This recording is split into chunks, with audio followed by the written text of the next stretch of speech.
Hari ini saya memberi judul firman Tuhan, menaklukkan keadaan. Sama-sama dulu sebutkan dengan saya, 2, 3, ya. Menaklukkan keadaan. Mari kita buka Alkitab kita di dalam Rut pasal yang pertama. Ayatnya yang pertama sampai ayatnya yang ke-22. Karena 22 ayat nggak mungkin kita baca semuanya. Jadi kita hanya membaca ayat yang pertama saja sampai ayatnya yang ke-6, Bapak Ibu Saudara. Rut pasal 1 ayat yang pertama sampai ayatnya yang ke-6. Saya sudah buat di depan, mana tahu Bapak Ibu Saudara tidak membawa Alkitab. Kita baca sama-sama karena hanya 6 ayat, 2, 3. Iya. Pada zaman para hakim memerintah, ada kelaparan di tanah Israel. Lalu pergilah seorang dari Betlehem Yehuda beserta istrinya dan kedua anaknya laki-laki ke daerah Moab untuk menetap di sana sebagai orang asing. Nama orang itu ialah Elimelek, nama istrinya Naomi, dan nama kedua anaknya Mahlon dan Kilion. Semuanya orang-orang Efrata dari Betlehem Yehuda. Dan setelah sampai ke daerah Moab, diamlah mereka di sana. Kemudian matilah Elimelek suami Naomi, sehingga perempuan itu tertinggal dengan kedua anaknya. Keduanya mengambil perempuan Moab, yang pertama bernama Orpa, yang kedua bernama Rut, dan mereka diam di situ kira-kira 10 tahun lamanya. Lalu matilah juga keduanya, yakni Mahlon dan Kilion, sehingga perempuan itu kehilangan kedua anaknya dan suaminya. Kemudian berkemaslah ia dengan kedua menantunya, dan ia pulang dari daerah Moab.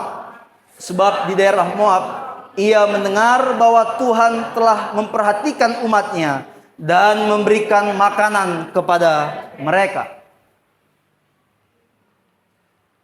Ya.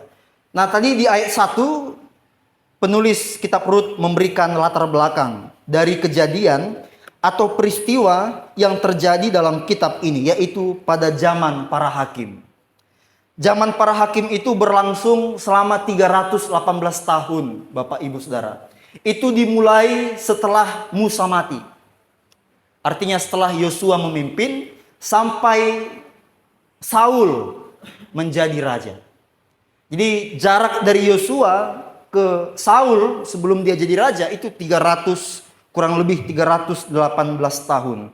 Itulah zaman para hakim. Ada banyak yang terjadi pada zaman para hakim.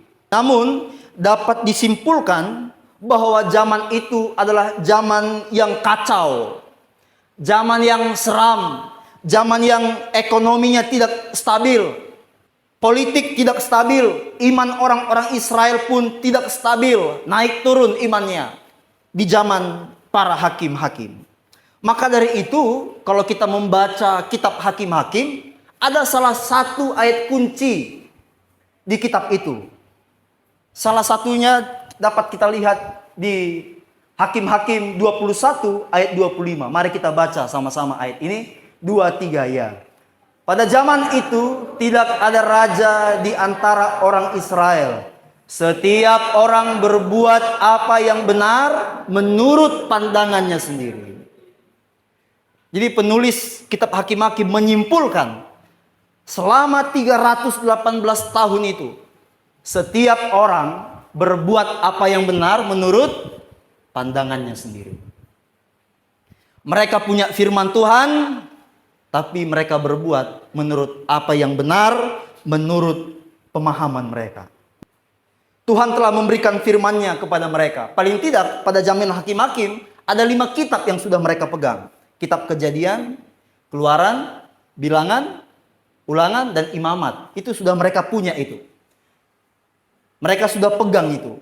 Tuhan sudah kasih melalui Musa. Tapi di zaman itu mereka hidup berdasarkan apa yang mereka anggap benar. Tanpa kita sadari Bapak Ibu Saudara, sering sekali kita bertindak hal yang sama. Kita berbuat apa yang benar menurut pandangan kita. Kita berbuat apa yang kita anggap benar, baru kita lakukan. Kalau nggak cocok untuk kita, nggak kita buat. Itulah yang terjadi pada zaman para hakim-hakim. Dan tanpa sadar mungkin kita pun hari ini berbuat yang sama. Kita berbuat suka-suka kita. Ya, bukan sesuai dengan firman Tuhan yang telah kita punya hari ini. Nah, cara hidup seperti ini Bapak Ibu Saudara akan membuat kita kalah. Akan membuat kita kalah dengan keadaan. Kita nggak akan dapat bertahan dengan keadaan kalau kita hanya berbuat apa yang kita suka. Kita akan gugur dalam setiap situasi yang kita jalani kalau kita hanya berbuat apa yang kita suka, bukan apa yang Tuhan katakan. Nah, untuk menaklukkan berbagai jenis situasi dalam hidup kita, tentu sikap ini yang harus kita hindari. Kita tidak berbuat berdasarkan apa yang kita suka. Nah, dari pembacaan kita di pasal 1 ini Bapak Ibu Saudara, kita akan melihat dua hal. Ya. Dua hal. Dua hal ini tidak boleh hilang dari hidup kita. Mengingat situasi ataupun keadaan yang terjadi di sekitar kita hari-hari ini. Yang pertama, tidak mengesampingkan Tuhan. Ya, tidak mengesampingkan Tuhan. Ini ada 5 ayat. Saya mau kerjasama membacanya. Saya ayat yang pertama, nanti pemuda remaja ayat yang ketiga dan yang keempat, nanti Bapak Ibu ayatnya yang kelima dari pasal 1. Mau kerjasama, amin? Sekali-sekali ya, hanya hari Minggunya kita bisa kerjasama. Ya. Pada zaman para hakim memerintah, ada kelaparan di tanah Israel. Lalu pergilah seorang dari Betlehem Yehuda beserta istrinya dan kedua anaknya laki-laki ke daerah Moab untuk menetap di sana sebagai orang asing. Pemuda remaja.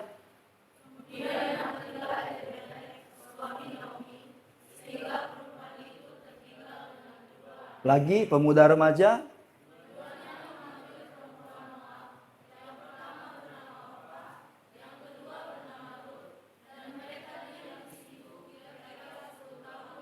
Bapak Ibu.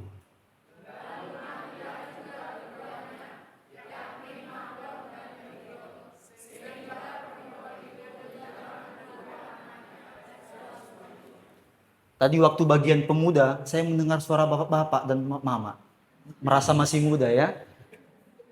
Oke. Nah, yang pertama, tidak mengesampingkan Tuhan.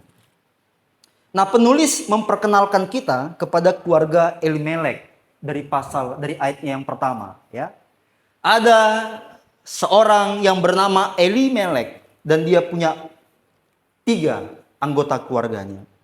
Nah, ketika keluarga ini masuk ke dalam masa kelaparan, tentu masa kelaparan adalah masa yang sulit, masa yang sukar, keadaan yang sukar, apalagi ini menyangkut lambung tengah.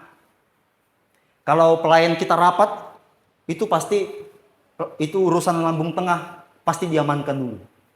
Kalau enggak, rapatnya enggak mulai. Jadi itu artinya, ini kalau soal lambung tengah, ini enggak bisa main-main. Jadi masa kelaparan tentu adalah masa yang tidak mudah Bapak Ibu Saudara. Ya. Nah, ketika keluarga Elimelek masuk ke masa kelaparan tadi, mereka masuk ke masa kelaparan itu terjadi hanya 10 tahun pada zaman para hakim.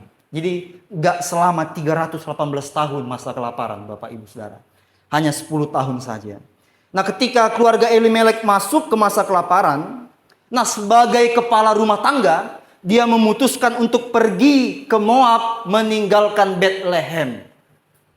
Sekali lagi saya ulang bagian ini. Elimelek membawa keluarganya keluar dari Betlehem dan pergi ke Moab. Pergi ke Moab. Sebenarnya tidak ada yang salah dari keputusan Elimelek membawa keluarganya pergi ke Moab. Namanya juga kepala rumah tangga, ya. Kepala rumah tangga pasti mengusahakan yang terbaik untuk keluarganya. Betul ya ibu-ibu ya? Oh, kayaknya nggak betul.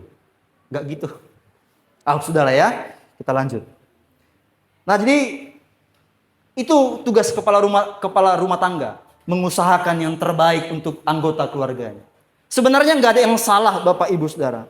Tapi yang membuat keputusan itu adalah keputusan yang salah karena Elimelek mengesampingkan Tuhan. Elimelek mengesampingkan Tuhan. Dia adalah orang yang mengaku punya Tuhan. Sebab dia tinggal di Israel. Namanya pun El. El itu artinya Tuhan. Tuhannya Israel. Makanya kalau ada nama anak-anak kita yang El, ada LL-nya, itu Tuhan. Jadi angel misalnya, malaikat Tuhan. El itu Tuhan. Ya. Abdiel, ada L-nya, hamba Tuhan. Jadi LL itu Tuhan artinya. Dia mengaku punya Tuhan, tapi dia tidak memilih untuk meminta belas kasihan Tuhan agar kelaparan itu berhenti. Dia lebih memilih untuk meninggalkan Bethlehem dan pergi ke Moab. Dia nggak mencari belas kasihan Tuhan. Padahal Bapak Ibu Saudara, situasi kelaparan itu terjadi bukan karena faktor alam, bukan karena faktor pemerintah bukan. Tapi karena Tuhan yang menghukum mereka. Elimelek nggak mungkin nggak tahu kalau kelaparan itu karena hukuman Tuhan. Dia tahu itu. Dia tahu kalau kelaparan itu karena hukuman Tuhan. Sebab Elimelek tinggal di Bethlehem. Nah, Bethlehem itu Bapak Ibu Saudara, itu artinya adalah rumah roti. Sama-sama dulu katakan sama saya, rumah roti 2, 3 ya. Jadi tanah Israel itu kan banyak. Ada kota ini, dan banyak kota. Dan Bethlehem dibuat namanya Bethlehem karena di tanah itu, di kota itu tidak mungkin akan terjadi kekurangan roti. Tidak mungkin akan terjadi kelaparan di Bethlehem. Di kota lain bisa terjadi kelaparan, tapi di Bethlehem gak mungkin dan gak akan pernah mungkin. Roti akan selalu ada di Bethlehem. Makanya namanya dibuatnya Bethlehem. Kalau roti ada musimnya, namanya nggak pasti dibuat Bethlehem. Medan misalnya. Tapi karena di situ terus akan pasti ada roti. Sehingga namanya dibuat Bethlehem. Bethlehem itu artinya rumah roti. Tapi masalahnya terjadi kelaparan di Bethlehem. Di kota lain Bapak Ibu Saudara bisa terjadi kelaparan. Maksud saya kekurangan roti. Karena mungkin musimnya, ya kan? Bisa terjadi, tapi di Bethlehem tidak mungkin roti tidak ada di sana. Roti akan selalu ada, apapun masanya, apapun situasinya. Di Bethlehem pasti ada roti. Sehingga nggak mungkin terjadi kelaparan di Bethlehem, di kotanya Elimelek. Kalau terjadi kelaparan, itu hanya satu faktor. Tuhan menghukum mereka. Ya. Yang kedua, Tuhan mau membuat suatu rencana. Seperti pada zaman Yusuf. Tapi pada zaman hakim-hakim, situasinya berbeda dengan zaman Yusuf. Tuhan menghukum mereka. Sebab kita telah baca tadi Hakim-Hakim 21 ayat 25. Mereka berbuat apa yang benar menurut pandangannya. Tentu ini mengecewakan hati Tuhan.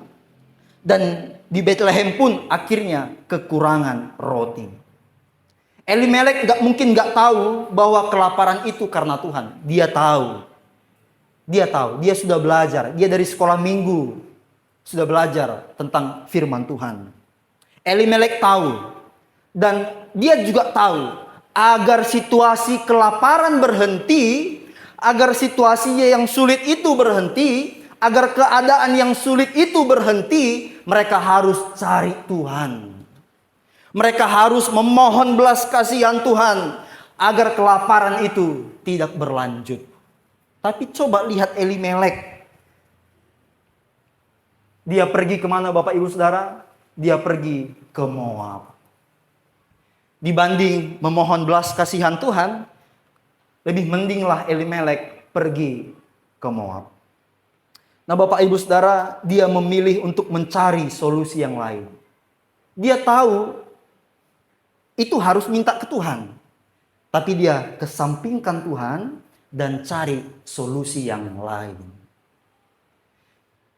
Bapak Ibu Saudara, pada zaman dulu orang-orang itu memiliki pemahaman bahwa setiap kota, setiap bangsa itu punya Tuhannya masing-masing. Jadi waktu Elimelek pindah ke Moab, Elimelek mungkin pasti berpikir Tuhan Israel gak mungkin berkuasa di Moab. Nah itulah mengapa Yunus pergi, kemana dia pergi? Ke Tarsis. Teks Alkitab mengatakan Yunus pergi jauh dari hadapan Tuhan. Yunus pikir di Tarsis gak ada Tuhan. Sehingga dia pergi jauh-jauh dari Tuhan.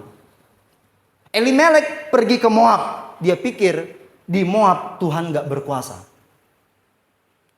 Nama Allah orang Moab itu namanya Kamos.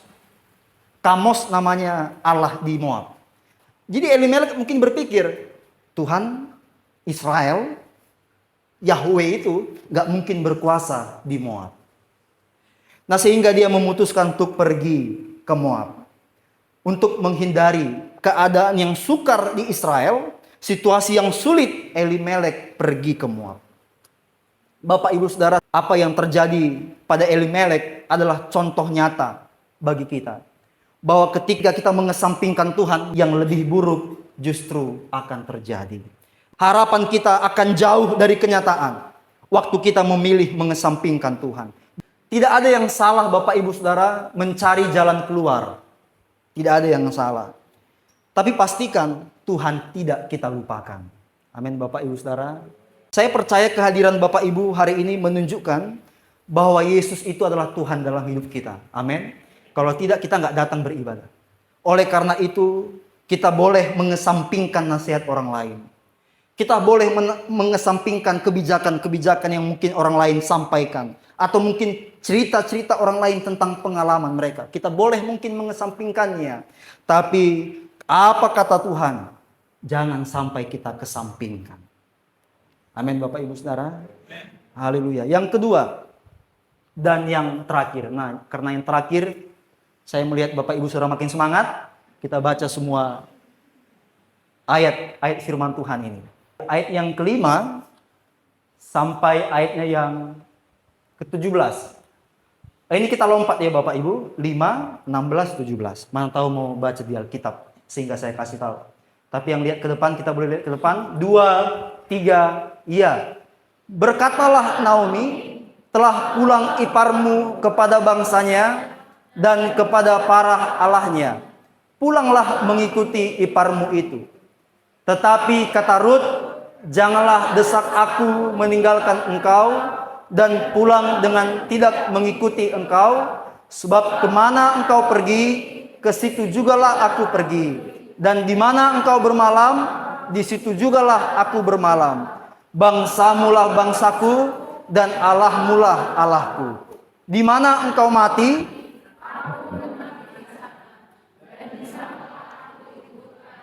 beginilah kiranya Tuhan menghukum aku. Bahkan lebih lagi daripada itu, jikalau sesuatu apapun memisahkan aku dari engkau, selain daripada maut.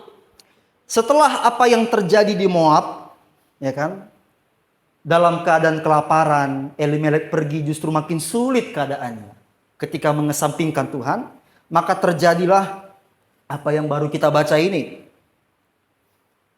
Ketika Naomi mendengar bahwa Tuhan telah memperhatikan bangsa Israel. Jadi Bapak Ibu Saudara, ketika ketiga anggota keluarga Naomi dipanggil Tuhan, masa kelaparan itu berhenti. Itulah artinya masa kelaparan itu hukuman dari Tuhan. Nah, jadi Naomi yang mendengar bahwa Israel telah kembali pulih, Israel telah tidak lagi terjadi kelaparan, dia pulang ke Bethlehem. Dia pulang ke Bethlehem dengan dua menantunya. Dua orang menantunya. Tadi nama menantunya siapa itu? Orpa dan Rut. Dua menantunya. Mereka pulang ke Bethlehem. Kembalinya Naomi ke Bethlehem itu hal yang biasa Bapak Ibu Saudara. Sebab dia orang Israel. Wajarlah dia pulang ke kampungnya. Lahir di Israel. Dia tumbuh di Israel. Dan dia adalah orang yang percaya kepada Tuhan. Wajar dia pulang. Tapi tidak wajar ketika tidak wajar ketika Ruth ikut pulang ke Bethlehem. Sebab Ruth itu bukan orang Israel. Ruth itu orang Moab. Harusnya ya dia tetap di Moab. Harusnya hanya Naomi saja yang pulang. Tapi Ruth, dia ikut pulang ke Bethlehem. Dia ikut mertuanya. Dia ikut Naomi pulang ke Bethlehem. Itu yang tidak biasa, Bapak Ibu Saudara. Ruth mendeklarasikan bahwa hidupnya pun adalah di bawah kuasanya Tuhan. Makanya dia katakan tadi apa? Kalau aku meninggalkan engkau, kiranya Tuhan, ini Tuhan besar semuanya, artinya Tuhan Israel. Kiranya Tuhan itu menghukum aku kalau aku meninggalkan engkau. Dia menaruh hidupnya di bawah Tuhan yang benar. Padahal dia bukan orang Israel. Jadi dia membuktikan bahwa dia percaya kepada Tuhan. Dia mengikut Tuhan, tidak lagi mengikut Allahnya orang Moab, yaitu Kamos tadi. Dia meninggalkan Allah yang salah dan dia mengikuti Allah yang benar. Ketika kita membaca sampai habis kitab Rut ini Bapak Ibu Saudara, kehidupan Naomi itu berubah karena Rut seseorang yang percaya kepada Tuhan. Tuhan memakai Rut untuk mengubah keadaan Naomi. Nah, setelah Naomi kehilangan 3 anggota keluarganya, namanya dia ganti, Bapak Ibu. Naomi itu artinya menyenangkan. Menyenangkan itu arti nama Naomi. Tapi ketika dia kehilangan 3 anggota keluarganya, dia bilang sama orang Israel, jangan kalian panggil lagi aku Naomi, namaku sudah ganti. Namanya Mara. Mara itu artinya pahit. Pahit. Jadi hidupnya pahit. Keadaannya pahit. Situasi Naomi sudah pahit. Dulunya senang. Tapi sekarang keadaan Naomi pahit. Nah, ketika kita membaca kitab Rut, Naomi menaklukkan keadaannya karena kehadiran Rut, seseorang yang percaya kepada Tuhan. Nah, Bapak Ibu Saudara, kita tentu tahu mengapa dia mengganti namanya. Sebab seorang istri kalau kehilangan suami itu kan tidak lagi dipandang ada kurangnya lah kalau istri tanpa suami. Tapi kalau suami dengan istri dengan suami itu dimanapun ya enak dilihat dan ada wibawanya. Benar ya Bapak Ibu Saudara ya? Jadi wajar Rut katakan hidupku pahit. Apalagi 2 anaknya gak ada lagi. Apalagi anak ini laki-laki. Kan kalau di orang Batak kan laki-laki ini kan anak laki-laki kan penting sekali ya. Dua-duanya mati. Jadi hidupnya pahit. Hidupnya pahit. Ya. Dia tidak hanya kehilangan suami, tapi dia kehilangan 2 anak laki-lakinya. Dan hanya itu pula anaknya. Jadi dia katakan, panggillah aku Mara. Ya. Jangan lagi sebut aku Naomi. Tapi akhirnya nanti di pasal 4, dia katakan, aku orang yang berbahagia. Dia ubah namanya karena kehadiran Rut. Nah Bapak Ibu Saudara, Rut itu bentuk percaya dari Rut dibuktikan dengan 2 hal. Yang pertama, Rut tidak ikut-ikutan. Ya, sama-sama dulu bilang sama saya, tidak ikut-ikutan, 2, 3 ya. Ya, Rut tidak ikut-ikutan. Nah, jadi Bapak Ibu Saudara, mengapa saya katakan tidak ikut-ikutan? Tadi kan Rut kan punya kakak ipar. Namanya Orpa.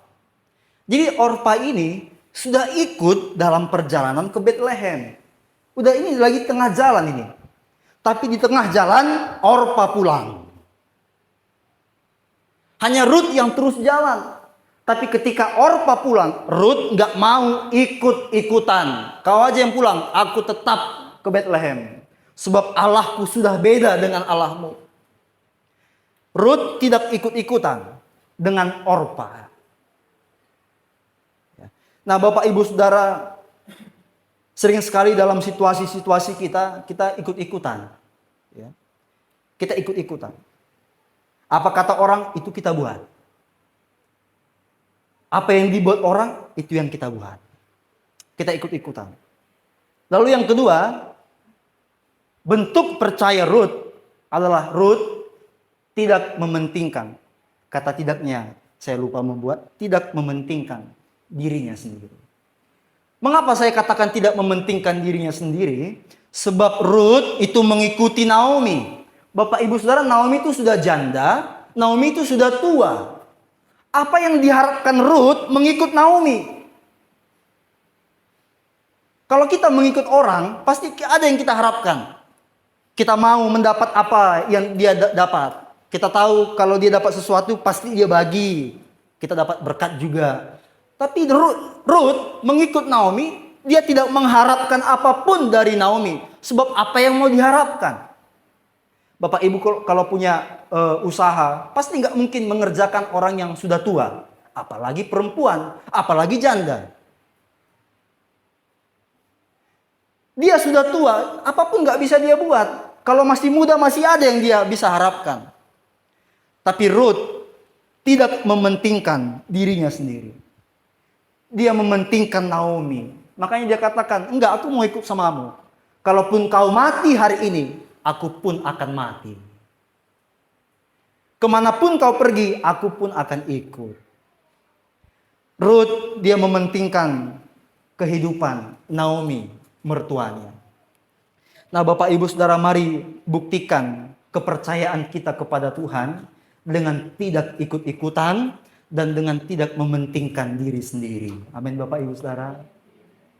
Ya, jangan kita pikir ketika dalam situasi kita ini, hari-hari ini, Bapak Ibu mungkin berpikir, kalau aku mementingkan melihat hidup orang lain, membantu orang lain, bagaimana hidupku? Orang lain ku lihat dalam situasi-situasi sekarang, waktu dia buat seperti ini, maju, kita ikut-ikutan. Nah, Bapak Ibu Saudara, apapun situasi kita, biarlah kehendak Tuhan yang kita lakukan. Amin, Bapak Ibu. Kita tanya Tuhan, aku sedang berada dalam situasi ini. Aku mau buat ini, Tuhan. Tolong berikan tanda. Tuhan, izinkan gak aku buat ini? Bapak Ibu Saudara pernah minta tanda sama Tuhan? Tuhan, tolong dulu buat tanda. Tuhan, izinkan gak aku buat ini? Ketetapan Tuhan adalah harga mati bagi kita, orang yang percaya kepada Tuhan. Orang lain mungkin akan kompromi dengan dosa, tapi biarlah itu orang lain. Tapi kita tidak ikut-ikutan. Ya. Jalan kita beda dengan jalan orang lain. Amin, Bapak Ibu Saudara. Ya. Masa kita mau ikut di jalan orang lain? Kita bangun jalan kita sendiri bersama Tuhan. Ya, kita buat jalan kita sendiri bersama Tuhan. Saya pernah katakan kepada teman saya, ada teman saya sama kami, dia juga seorang yang lagi ingin jadi pendeta. Tapi saya lihat dia mengikut apa ya? Dia punya pendeta contoh ya, dia suka sama pendeta ini, terus dia ikut-ikuti gayanya. Bagaimana dia khotbah? Dia ikut-ikuti. Waktu masuk poin pertama kayak mana suaranya, kayak mana gerakan, dia ikuti persis. Lalu saya bilang, Bapak Ibu Saudara, kalau kita ke bioskop, nonton film yang sama 2 kali, bosan atau enggak? Bapak Ibu kalau ke bioskop, mungkin kan nonton film 3 kali, sama judulnya. Misalnya film agak lain misalnya. Udah kita tonton sekali. Minggu depan kita tonton lagi. Minggu depan kita tonton lagi. Mana ada orang seperti itu? Pasti tonton film yang baru. Cari film yang baru. Jadi maksud saya Bapak Ibu Saudara, jangan kita ikut-ikutan. Buat jalan kita, bangun jalan kita bersama dengan Tuhan. Mari buktikan kepercayaan kita, ya, bahwa Tuhan adalah dasar hidup kita. Karena kepercayaan Rut kepada Tuhan, Tuhan memakainya untuk memulihkan keadaan Naomi. Keadaan kita tidak akan berubah, Bapak Ibu Saudara. Apapun situasi kita, jika kita tidak mengandalkan Tuhan, jika kita tidak membuat Tuhan menjadi pondasi hidup kita, keadaan kita tidak akan pernah berubah. Kita nggak akan menaklukkan keadaan, justru kita yang kalah. Kita yang gugur dengan keadaan-keadaan yang terjadi, yang Tuhan izinkan terjadi dalam hidup kita. Amin Bapak Ibu Saudara, mari kita percaya kepada Tuhan. Mari kita percaya kepada Tuhan. Saya undang pemain musik